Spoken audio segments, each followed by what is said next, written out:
మహిళలపై వరుసగా జరుగుతున్న దాడులు, వేధింపులు, హత్యలు, అత్యాచార ఘటనలు తీవ్ర ఆందోళన కలిగిస్తున్నాయని వైఎస్ఆర్సీపీ నేతలు, మహిళా ప్రతినిధులు మండిపడ్డారు. ఆంధ్ర రాష్ట్రంలో మహిళల పట్ల జరుగుతున్న ఘటనలపై వైసీపీ మహిళా విభాగం జిల్లా అధ్యక్షురాలు టీపీ వెంకట సుబ్బమ్మ, నగర మహిళా విభాగం అధ్యక్షురాలు బండి దీప్తి ఆధ్వర్యంలో కడపలోని ఆర్టీసీ బస్టాండ్ వద్ద గల డాక్టర్ బిఆర్ అంబేద్కర్ విగ్రహం వద్ద నిరసన కార్యక్రమం చేపట్టారు. ఈ సందర్భంగా వారు మాట్లాడుతూ రాష్ట్రంలో మహిళలపై వరుసగా జరుగుతున్న దాడులు, వేధింపులు, హత్యలు, అత్యాచార ఘటనలు తీవ్ర ఆందోళన కలిగిస్తున్నాయన్నారు. గుంటూరు, బద్వేల్లో జరిగిన ఘటనలు రాష్ట్రంలో శాంతి భద్రతల వైఫల్యానికి నిదర్శనమని విమర్శించారు.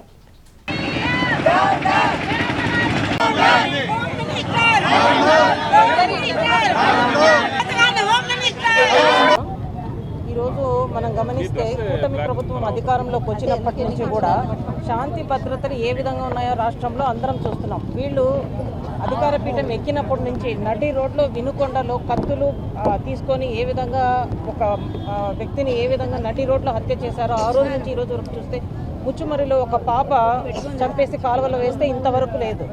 తిరుపతిలో జనసేన ఎమ్మెల్యే బాధితురాలని నడి రోడ్లో ఒక మహిళను కొట్టడము, గుంటూరులో ఒక మహిళని కొట్టడం కానీ, నిన్న బద్వేల్, మామూలుగా బద్వేల్లో ఎంతో పీస్ఫుల్గా ఉండే బద్వేల్లో కూడా అధికారం ఉందని అధికారాన్ని చూసుకొని మహిళలని, వృద్ధులని కూడా చూడకుండా పెద్ద బరిసెలు, గడ్డపార్లు తీసుకొని వచ్చి వాళ్ళని ఏ విధంగా భయప్రాంతులు పట్టపగలు నడి రోడ్లో ఏ విధంగా భయప్రాంతులకు గురి చేశారో మనమంతా కూడా చూస్తున్నాం. ఈ కూటమి ప్రభుత్వం అధికారంలోకి వచ్చిన తర్వాత రెడ్ బుక్ రాజ్యాంగం నడిపిస్తున్నారే తప్ప ప్రజలకు మేలు చేసే పని ఏం చేస్తున్నారు? మహిళలకు 45 ఏళ్ళ అంటే 18 ఏళ్ళ నుంచి 50 ఏళ్ళ లోపల వాళ్ళకందరికీ కూడా ఆర్థిక సాయం అందిస్తామన్నారు, పెన్షన్ ఇస్తామన్నారు. ఎక్కడ పోయింది? వాళ్ళు సాయం చేయకపోగా ఈరోజు మహిళలకు మాన ప్రాణాలకే భద్రత లేదు.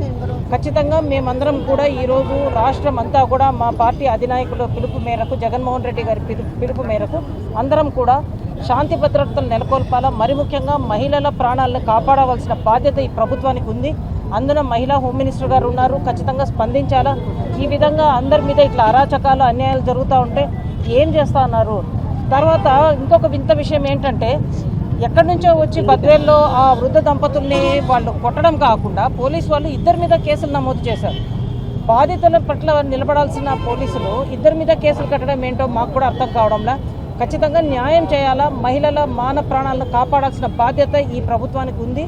దాని మీద వాళ్ళు కూడా వివరణ ఇవ్వాల్సిన అవసరం ఉంది అని మేము కూడా మా పార్టీ తరఫున ఖచ్చితంగా డిమాండ్ చేస్తున్నాం.